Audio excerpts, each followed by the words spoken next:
Alright, so here we got this little Air 75 that I threw the caddx ascent in. And if you guys couldn't hear it already, we got this blow fire, we got the we got the blow dryer ground station running. So yeah, I've been ripping this around for the past few days, I'd say. I've been trying to put it through some decent stick time, and it's honestly a little debatable, I won't lie. Like, it's definitely flyable, but the RF performance is not optimal. I'll just say that. In my backyard, it's definitely flyable because, I mean, it's pretty much line of sight. But even still, the video tends to hitch and stutter time to time. But I decided that I finally have enough stick time with this setup now. So may as well go ahead and give it a rip. Can this one fit, please? Hello? Let's see. Alright, this one's good. See, we should get video on the VRX soon. Yep. Y'all see the SpongeBob shirt? Y'all see the shoes? Y'all see the bunny? Alright, let me shut up. Let me make sure stick cam is good. Yep. Let's go. And I'm gonna just take it a little easy. I have some more crazy I have some more crazy flights that I was doing earlier, but I'm just trying to take it easy because my setup is a literal mess, and it's gonna take me like 30 seconds to undo everything and freaking get up just to recover the loot from the grass, because anytime I crash any drone in my backyard, I can't get it up. It's so annoying.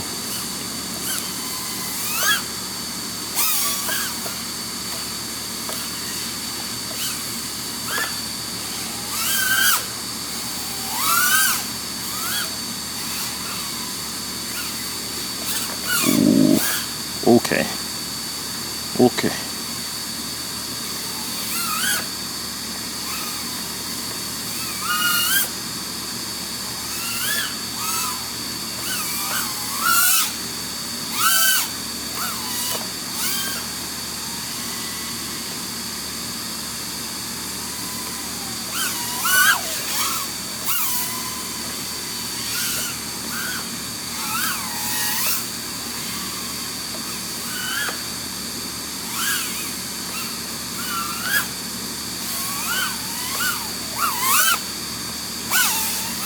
Overall, right now, I'd say it feels pretty responsive. I mean, first of all, let's forget about the latency or the latency figures, because I feel like everybody's been a little too caught up on the actual numbers without actually pushing it in hard freestyle like this. But the latency, I'd say, on a qualitative feel, can be very nice sometimes. I'd honestly compare it to almost DJI on standard mode, or even a little bit with the race mode that's on the N3s and the 04 Lite. But obviously, like I said earlier, well, we're gonna end that pack off there. But like I said earlier, its RF performance isn't the best, and it just tends to hitch a lot. So yeah, let's go get this whoop out the grass. Yep, here it is. Little freaking goblin. This thing's a tank. It's not a tank, but it just goes hard. Yeah. But let me talk about the setup too, because if you guys didn't see already, this is like hell. I hate flying this, I won't lie. The fact that I have to deploy battery, ground station, and then on top of that, an external power supply too, because my goggles, or the splitter plug that came with it, for whatever reason, it just doesn't work with my goggles, and yeah, it's really annoying. But other than that, let's unplug this too. I'd say Ascent definitely has potential, and this is coming from somebody who's flown analog too. It does have potential, but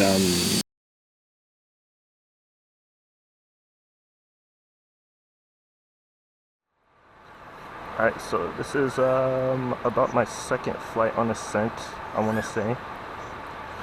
I had to hop outside because the RF performance, or the RF in my house, is just terrible. Please ignore my radio. But dang, this food is getting it.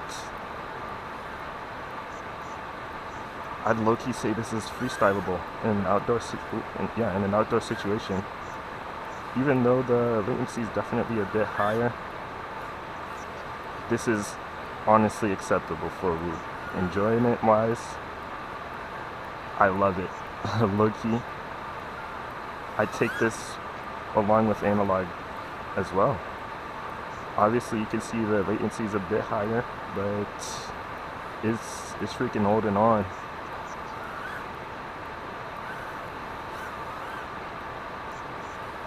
Yeah, low-key, if I can get this out to some more like tough obstacles to fly on,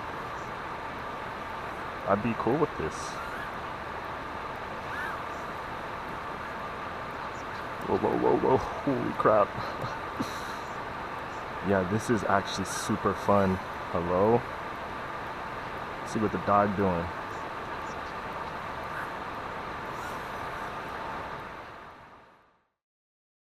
All right, so this is the flight where I was having some pretty bad stutters, I'll say.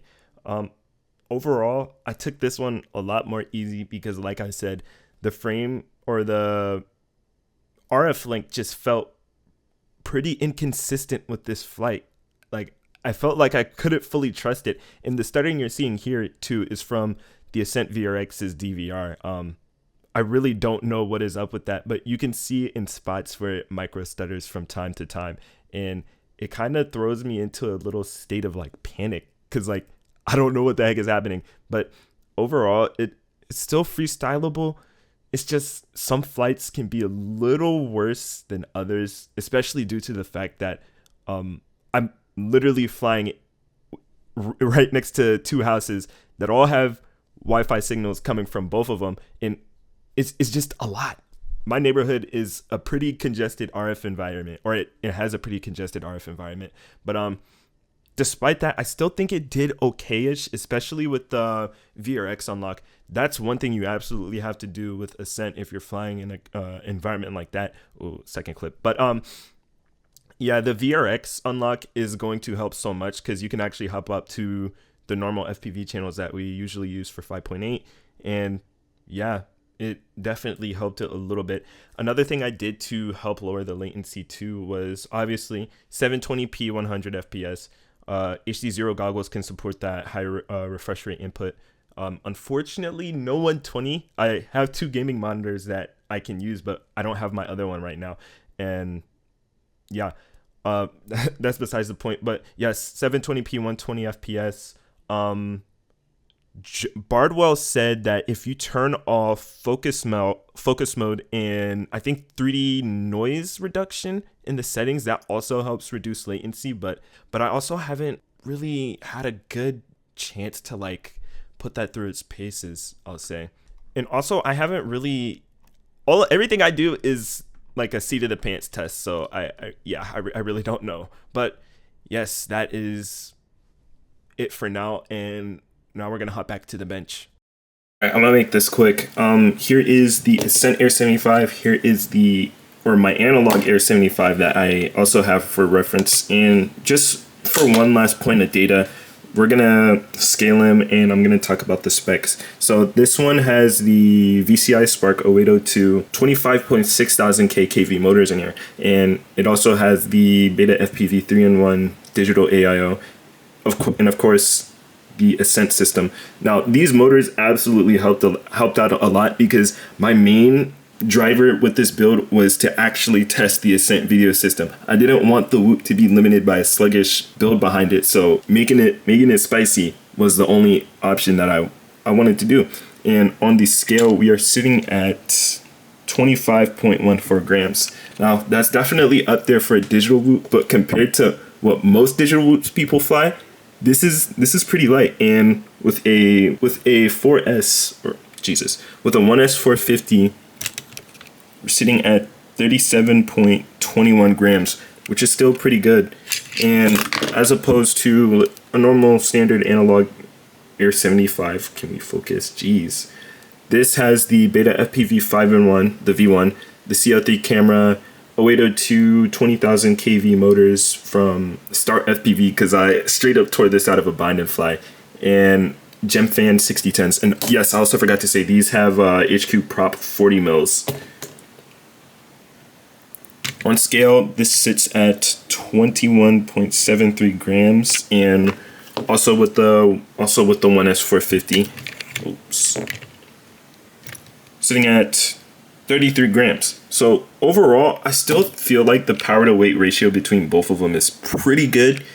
Only difference is obviously the video system and how controllable each one feels. But regardless, I still think Ascent's pretty cool. As I said again, or previously in the video, it just needs some work. That's really it. Honestly, it's not a bad choice if you're starting FPV out, because with analog, the trap with analog is, yes, the quads are cheap, but to have good analog, it is not cheap at all. I was lucky enough to find my entire setup for like a crazy steal. Rapid fire module and the HD0 goggles along too, which allowed me to fly analog, but that's not going to be the case for everybody. So I still think Ascent is going to be a very good system once it comes around and becomes more robust. But thank you for watching.